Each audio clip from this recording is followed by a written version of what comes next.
오늘 우리에게 주시는 하나님의 말씀 에스겔 2장 1절에서 10절까지입니다. 그가 내게 이르시되 인자야 내 발로 일어서라 내가 내게 말하리라 하시며 그가 내게 말씀하실 때에 그 영이 내게 임하사 나를 일으켜 내 발로 세우시기로 내가 그 말씀하시는 자의 소리를 들으니 내게 이르시되 인자야 내가 너를 이스라엘 자손 곧 패역한 백성 나를 배반하는 자에게로 보내노라. 그들과 그 조상들이 내게 범죄하여 오늘까지 이르렀나니 이 자손은 얼굴이 뻔뻔하고 마음이 굳은 자니라. 내가 너를 그들에게 보내노니 너는 그들에게 이르기를 주 여호와의 말씀이 이러하시다 하라. 그들은 패역한 족속이라.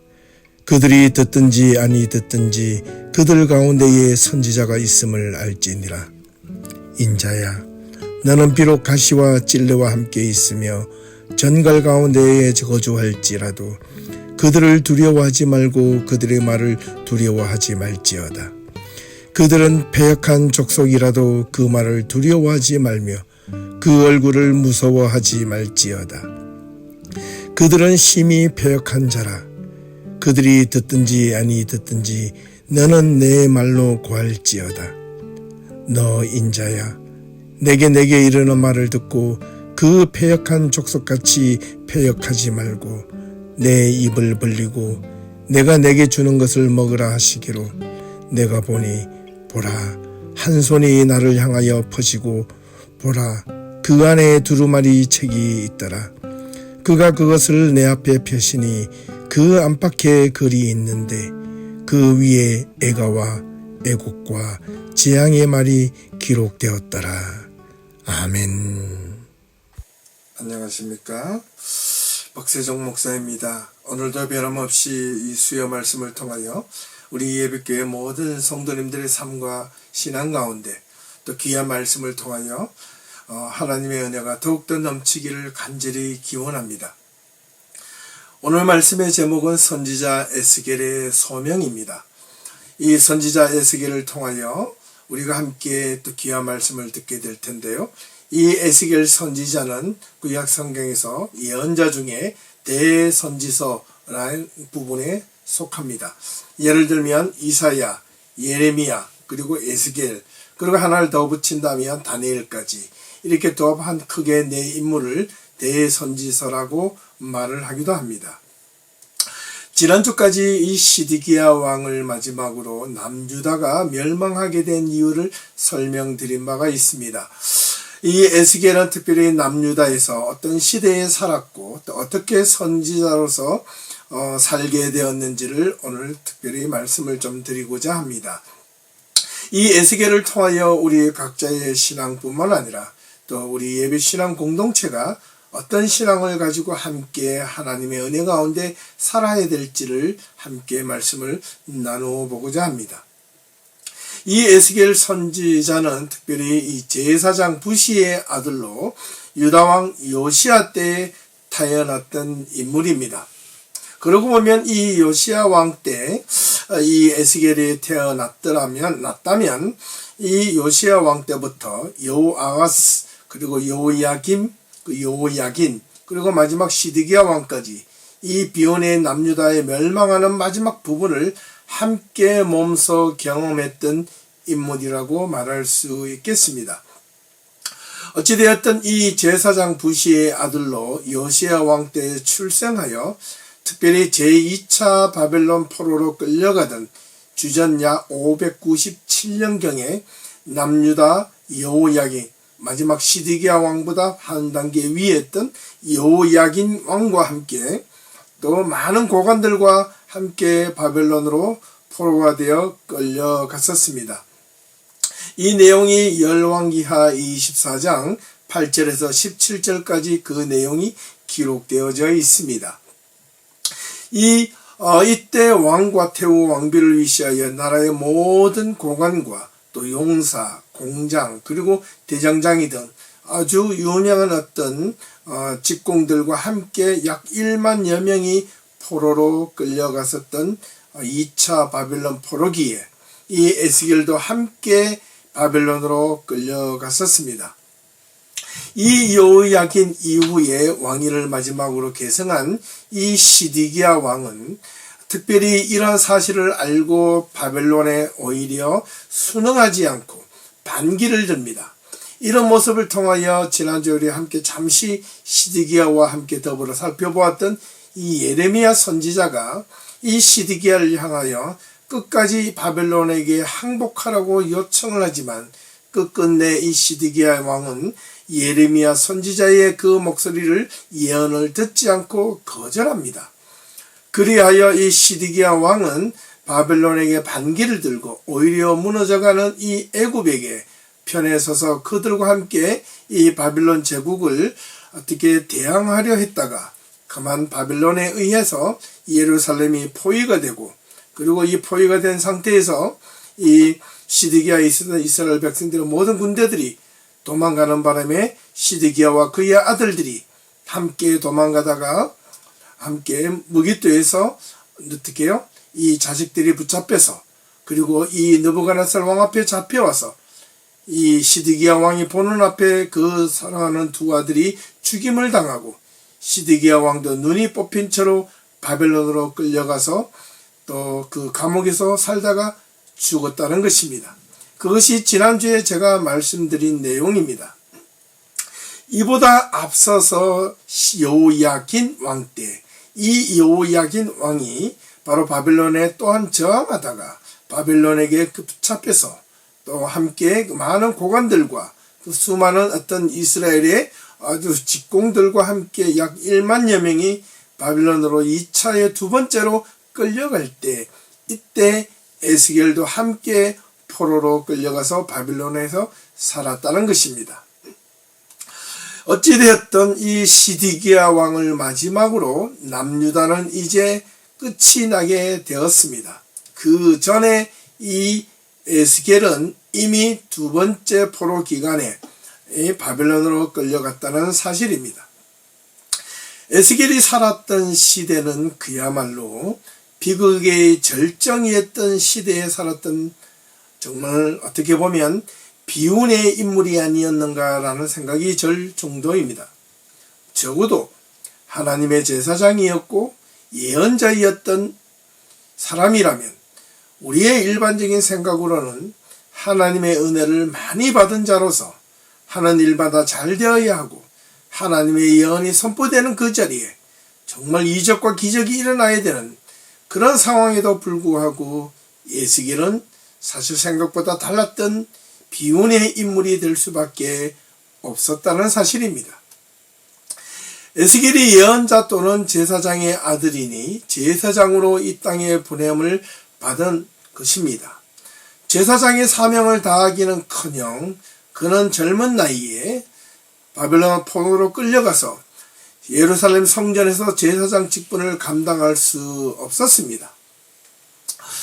이 에스겔은 예루살렘 성전에서 하나님의 성전을 지키고 섬기는 것이 아니라 오히려 신흥 강대국 바벨론 느부갓네살 왕이 전 당시의 세계 패권자로서 등장하여 힘을 과시하고 있었고 그 힘에 눌려서 예루살렘을 떠나 바벨론에 그만 포로로 붙잡혀 그곳에서 살게 되었던 것입니다.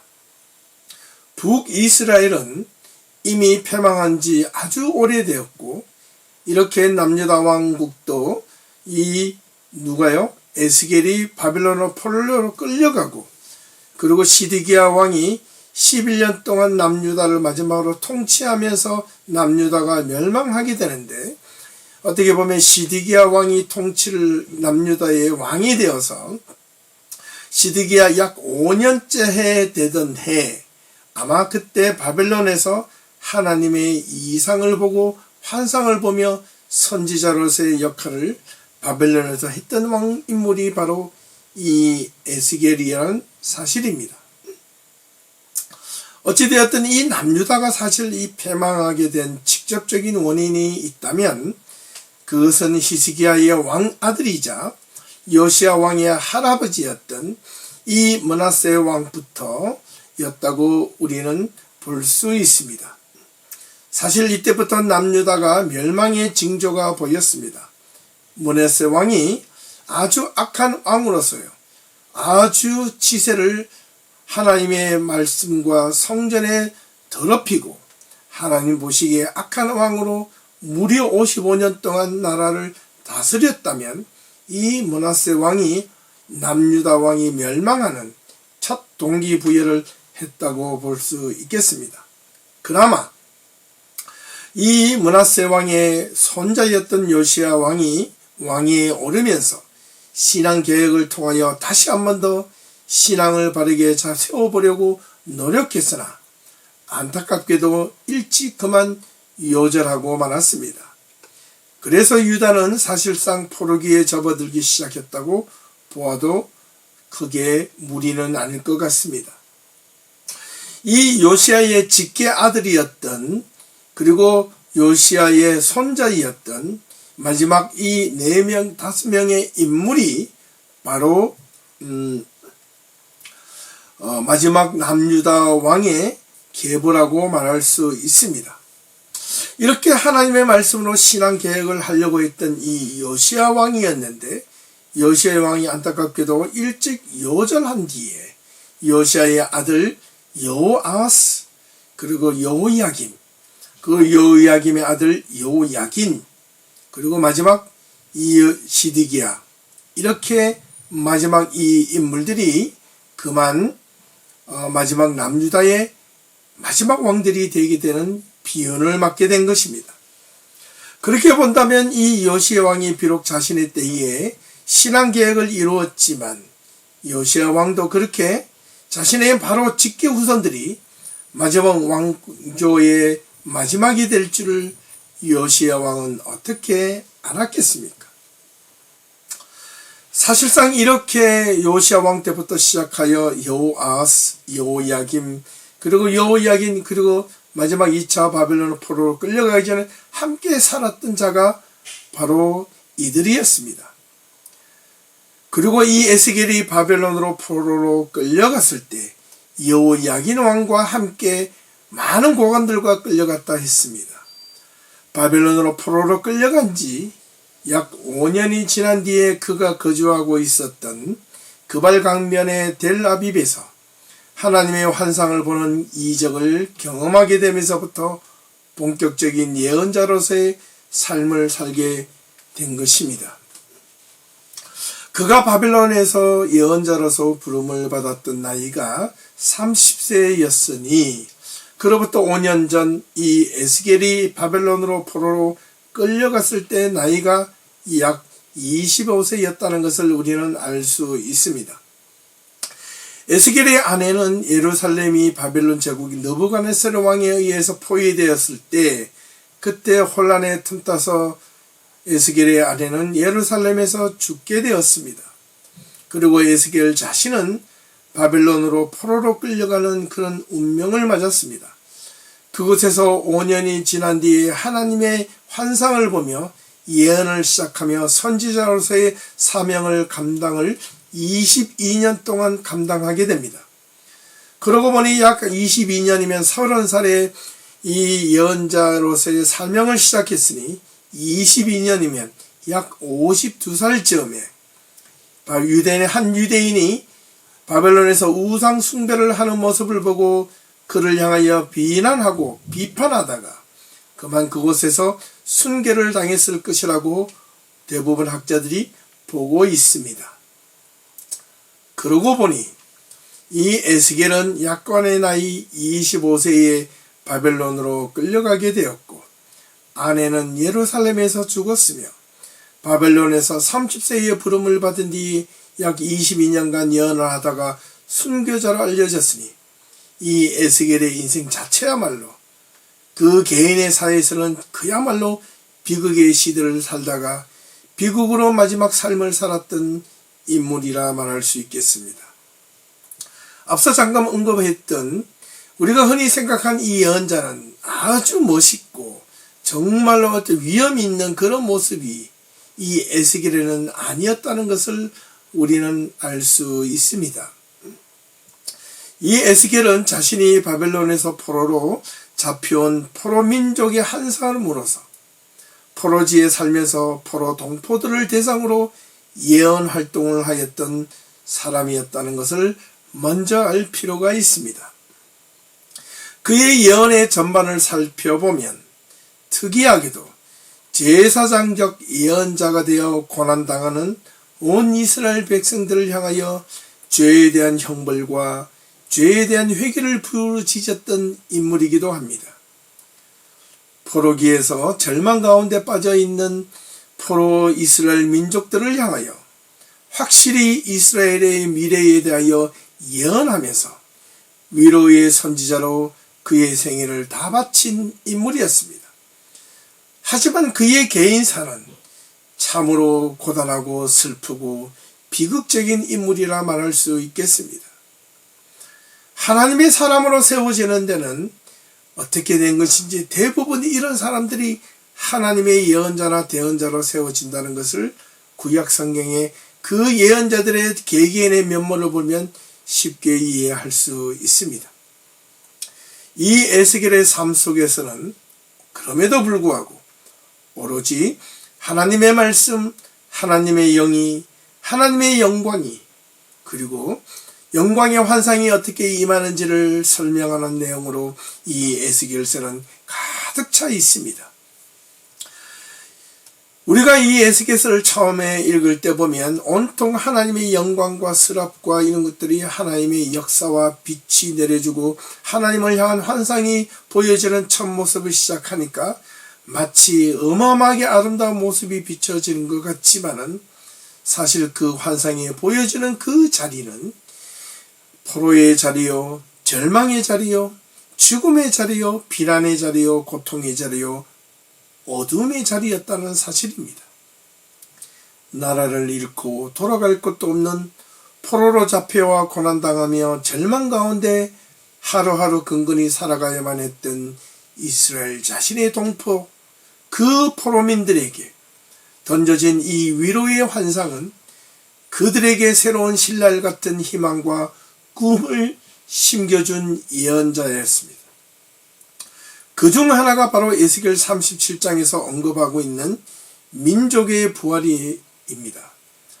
이런 비전 환상을 통하여 새롭게 이스라엘 백성들에게 희망을 심겨준 것입니다. 그 가운데 특별히 백골의 부활입니다.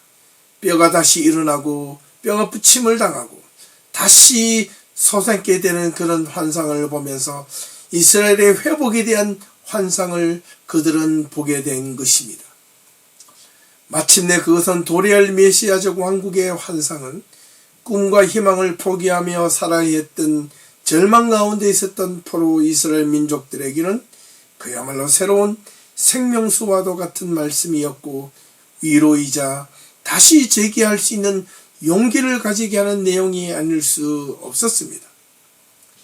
비록 자신들은 이렇게 자신들의 잘못으로 인하여 나라를 잃고 절망 가운데 이곳에 끌려와 살아도 자기들의 자식들만큼은 다시 예루살렘으로 돌아가 과거에 솔로몬의 부귀영화가 누렸던 것처럼 자신의 후세들은 예루살렘에서 하나님의 약속하신 땅에서 거기서 다시 믿음을 가지며 살 것이라는 그 신앙에 대한 희망, 삶에 대한 희망, 자녀에 대한 희망이 이 에스겔을 통하여 들려지게 되었던 것입니다.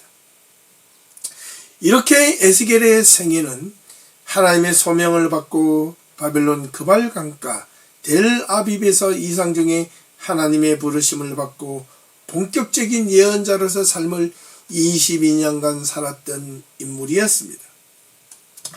특별히 이 그발이라는 강은 바빌론의 고대 도시 이 니프로 아래쪽에 있었던 거대한 인공 운하로 만들어진 강이었습니다. 유프라테스 강물을 니프로 쪽으로 인위적으로 뚫어서 흘러보내게 만들어 무려 100km 정도 이어지는 이 강줄기를 인위적으로 만들어서 다시 유프라테 강으로 흘러가게 만드는 그런 군사용 또는 농업용으로 인위적으로 만들어진 운하였던 것입니다. 바빌론으로 잡혀온 이 이스라엘 백성들은 이 그발 강가의 정착지로 정해져 살게 되었습니다. 어쩌면 이 그발 강가에서 이 그발강이 인위적으로 만들어지기 위해서 노동력이 아마 그곳에 동원되었을 수도 있습니다. 어찌되었든 이 이스라엘 백성들은 이 그발 강가에서 정착하여 그들 나름대로의 삶을 살고 있었지만 그들에게는 다시 언젠가는 예루살렘으로 돌아갈 희망도 꿈도 그들에게는 아무것도 없었던 그 시대의 그 이스라엘 민족들을 향하여 저 멀리 자신의 조국 남유다는 무너져가고 나라가 기운이 멸망되고 다해가는 그 모습을 먼 이국 땅에서 그저 바라보야만 했기 때문에 그들에게는 더 이상 희망도 없었던 것입니다. 특별히 이 에스겔은 무엇보다도 제사장으로서 예루살렘 성전에서 앞선 것 반대로 하나님을 섬겨야 했는데 그렇게 하지 못하고 오히려 가슴 아파하며 애통해하면서 무려 바빌론으로 끌려와 5년이라는 세월을 보내며 하나님의 침묵 가운데 견뎌야만 했습니다. 5년이 지난 뒤 어느 날 하나님께서 그에게 나타나셔서 특별한 일을 맡기셨던 것입니다. 그 특별한 일은 제사장으로서 예루살렘 성전에서 하나님을 성전에서 봉사하고 섬기는 일보다 더 놀랍고 중요한 하나님의 미션, 사명을 받은 것입니다. 예레미야는 자신의 직책인 제사장직보다 포로로 끌려가 있는 자들의 자신의 백성들에게 희망의 메시지를 들려주는 것이 아니었고 예레미야는 예루살렘에 남아서 남유다가 멸망해 가는 것을 울면서 선포하였다면 이 에스겔은 바벨론 포로에서 무너져가는 예루살렘을 바라보며 남유다를 바라보며 그 남유다가 멸망당하고 난 뒤에 다시 수십 년이 지나고 난 다음에 그 긴 세월이 지난 모진 세월을 견디고 나면 다시 바벨론 포로에 끌려갔던 이 이스라엘 백성들이 그리고 그들의 후손들이 다시 예루살렘으로 돌아갈 수 있다라는 희망 메시지를 던진 자가 바로 이 에스겔이었다는 사실입니다. 에스겔은 예루살렘으로 돌아가는 것도 아니었고 여전히 바벨론에 머물러 살아야 했던 자이었음에도 불구하고 그는 끝까지 미래에 언젠가는 하나님의 말씀이 이루어지고 그 말씀이 희망이 되어 그들의 후손들이 다시 예루살렘으로 돌아가게 될 것이라는 그 희망의 메시지가 절망 가운데 빠져있는 유다 백성들에게는 어떻게 들려졌을까요? 한편으로는 그게 무슨 소리야? 우리에게는 나라도 잃고 나라의 기운이 다해가고 이제 멸망 1초 직전에 놓여 있는데 1보 직전에 놓여 있는데 우리가 돌아갈 것도 우리가 살 것도 없다. 이제 여기서 그냥 죽여 죽게끔 되는구나. 그리고 이때까지 우리가 믿었던 하나님은 정말 천재를 만드시고 이 세상의 주관자이신 하나님이 아니었구나. 우리가 잘못해도 하나님이 우리를 이렇게 비참하게 내버려 둘 수 없고 당신의 성전이라고 말할 수 있는 예루살렘 성전이 저렇게 무너질 줄을 어떻게 알았겠느냐라고 스스로 비관하며 하나님을 등을 진 자들도 있었을 것입니다. 하지만 그 가운데서도 무너지고 희망이 없는 그 자리에서도 하나님의 말씀이 하나님의 영광이 임한다면 어떻게 해요? 그 많은 사람들 가운데서 단 몇 명만이라도 다시 한 번 더 희망의 메시지를 받고 그 말씀을 붙잡고 희망을 품고 살아가는 자들이 있었지 않았겠습니까? 그들이 중심이 되어 나중에 이 바벨론 제국이 무너지고 무려 80년 만에 이 바벨론 제국이 무너질 것이라고 누가 상상을 했겠습니까? 그리고 이 바벨론 제국을 무너뜨린 아수르의 그 초대왕 바로 고레스가 이 예루살렘 바벨론에 있었던 이 유대 민족들을 자기의 고향 땅으로 돌아가게끔 허락을 해주지 않았습니까? 우리는 이미 이러한 사실들을 알고 있었지만 바벨론 포로로 1차, 2차, 3차 그렇게 수없이 끌려왔던 사람들은 그 바벨론 땅에서 어떻게 자신들이 예루살렘으로 다시 돌아갈 줄 알았겠습니까? 나라가 멸망하고 없었는데 어떻게 나라를 다시 세울 줄 알았겠습니까? 그 첫 번째 단추가 바로 에스겔의 예언에서부터 시작되었다는 사실입니다. 그런데 한번 이 오늘 본문 에스겔 2장을 한번 보십시오. 바벨론 포로로 끌려갔던 대부분의 이스라엘 백성들의 모습을 그리고 있습니다. 이들이 어떤 모습입니까? 이들은 하나님 앞에서 패역한 백성이었고 하나님을 배반한 대가로 이 머나먼 바벨론으로 끌려왔음을 상기시켜주고 있는 내용입니다. 그러나 그 가운데서 이렇게 함께 더불어 하나님 앞에 바르게 서려 했으나 더불어 끌려왔던 자들도 있었다는 것입니다. 마치 에스겔과 다니엘처럼. 하지만 이 이스라엘 백성들은 여전히 바빌론 포로로 끌려와도 얼굴이 뻔뻔하고 마음이 굳어 있었습니다. 자신들의 하나님은 더 이상 없거나 기대할 것이 없다고 스스로 자멸적 발언을 서슴지 않았거나 자신의 삶은 이제 더 이상 야훼의 하나님을 향한 신앙을 버리고 오히려 바벨론의 신을 섬기고 싶었는지도 모릅니다. 이렇게 우상 숭배를 하고자 했던 유다 백성들도 있었다는 것입니다. 전설에 의하면 에스겔은 이런 우상 숭배를 하였던 유대인들을 향하여 거침없이 비난하고 비판을 하다가 그들에 의해서 에스겔이 죽임을 당했다는 것 아니겠습니까? 하지만 이 메시지는 그저 배반하고 패역한 이스라엘 백성들을 징계하고 지적하고자 하신 내용만이 아닙니다. 이 말씀을 듣고 다시 하나님께로 돌아오면 희망이 있고 소망이 있다는 것을 알려주고자 했던 말씀이었던 것입니다. 에스겔에게도 하나님께서는 당부하십니다. 이 예언의 말씀을 전할 때 그 어떤 외부적이고 물리적인 힘에도 굴하지 말고 당당하게 외치라고 하나님께서는 에스겔에게 주문하십니다. 이미 자신의 동족 이스라엘 백성들은 패역한 백성이었기에 그 말씀을 듣고 돌아오기란 결코 쉽지 않을 것이란 예고도 이미 해 주셨던 것입니다. 패역한 백성이란 말을 여러 번 합니다. 마음이 굳어 있다. 그들은 마음이 굳어서 그들의 얼굴이 울그락불락하고 그들이 어떻게 이 에스겔이 말씀을 외치면 위협을 가할지 모르지만 그럼에도 두려워하지 말라고 하나님은 당당하게 에스겔을 향하여 외치라고 요청하십니다. 그들이 얼굴이 울그락불그락 거리든지 말든지 거기에 두려워하거나 결코 무서워하지 말고 담대하게 하나님의 말씀을 외치라는 것이었습니다. 이 말씀을 듣고 하나님께로 돌아오는 자는 희망과 소망과 미래가 있을 것임을 분명하게 외치라고 그렇게 말씀하신 내용이었습니다. 그게 바로 오늘 본문이 있는 에스겔 2장 1절에서 10절까지의 내용입니다.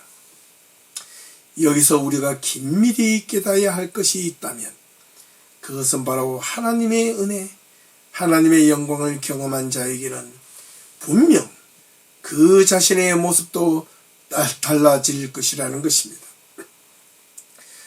하나님의 은혜를 경험한 자들의 삶은 분명 지난날 희망 없이 살았던 삶과는 달라질 것이라는 것입니다.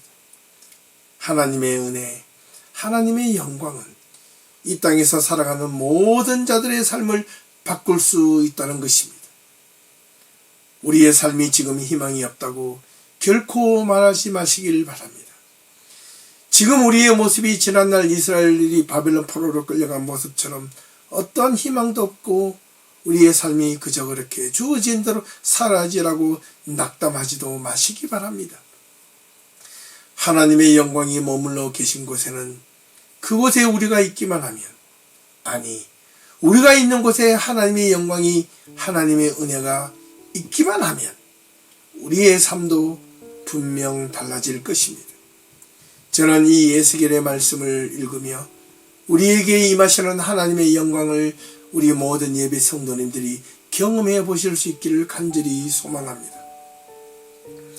저와 여러분 모두가 이 에스겔이 포로로 끌려갈 수밖에 없었던 이 남유다의 가장 비참한 최후의 순간, 나이 30에 아무런 힘도 없이 포로로 끌려가 무려 5년 동안 적막하고 침묵 속에서 있었다가 드디어 하나님의 환상, 하나님의 영광, 하나님의 은혜가 에스겔에게 비춰지니 그저 희망 없이 살아야만 했던 이 에스겔은 그 자기가 살았던 델라비브 그 그발 강가가 절망의 자리가 아니라 오히려 하나님의 영광이 임재한 자리요, 하나님의 은혜가 임하는 희망의 자리, 소망의 자리, 미래와 꿈의 자리로 변해졌다고 누가 그것을 알았겠습니까?